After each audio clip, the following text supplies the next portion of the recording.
Men have been at the forefront of calisthenics since the beginning, but usually don't see women performing calisthenic movements such as muscle-ups or pull-ups like it was nothing. This may be the cause of how society portrays muscular women, or could it be something else? Men are reported to be on average 30 to 40% stronger than women when it comes to absolute strength.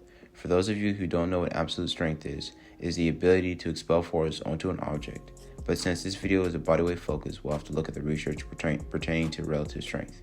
When it comes to relative strength, the ability to expel force onto one's own body, the differences weren't as significant because men tend to have bigger bodies, so they're going to be able to lift heavier than women, but in the realm of relative strength, that rule just doesn't apply. There are other factors that can affect a woman's muscle mass, such as body fat and muscle fiber count. Women tend to have a higher body fat than men. Of the ages of 18 to 22, a woman will have a body fat of 22 to 26%, while men will be between 12 to 16% on average. This means that a woman will have less room for lean body mass than men do. The amount of muscle fibers also plays a role in strength differences, because men have more muscle fibers, which equals greater muscle size, meaning that their strength is going to be higher. There's also the hormone estrogen. Women produce more estrogen than men, but less testosterone, meaning that they'll have a harder time building muscle, but an easier time recovering from a workout. Typically on the internet, you'll see advanced exercises such as the planche, front lever, and one-arm pull-up done by mostly men. Or when you look at gymnastics, the men are seen performing strength events such as the still rings, while women will tend to be better at the flexibility and balance parts of the sport, as seen in the balance beam or uneven bars events. It can give the impression that these skills are harder for women to learn than men, or that it's just more popular for men to do them. But there are certain attributes of a woman's body that can make calisthenic skills harder or easier to learn.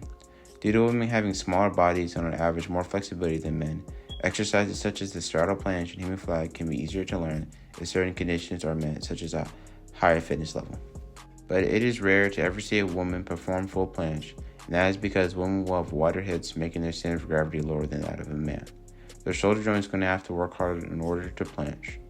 Women's short arm length will also make it harder because there will be more of an angle between the shoulder joint and torso. The longer your muscles are extended, the weaker they are. But there's also an advantage to this. When it comes to bent arm skills, short arms have the advantage because of a less range of motion.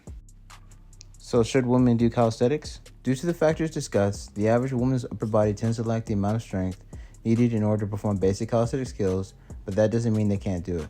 There are plenty of female calisthenic athletes out there that can do some superhuman movements. All it takes is some determination and effort. That being said, calisthenics should be enjoyed by anyone no matter their gender because it's a great way to get into shape. Calisthenics can be done with little to no equipment absolutely anywhere. At your house, on your lunch break, or before you go to bed. No gym membership needed. So if you're like me, someone who was born without a gym membership, you should give it a try.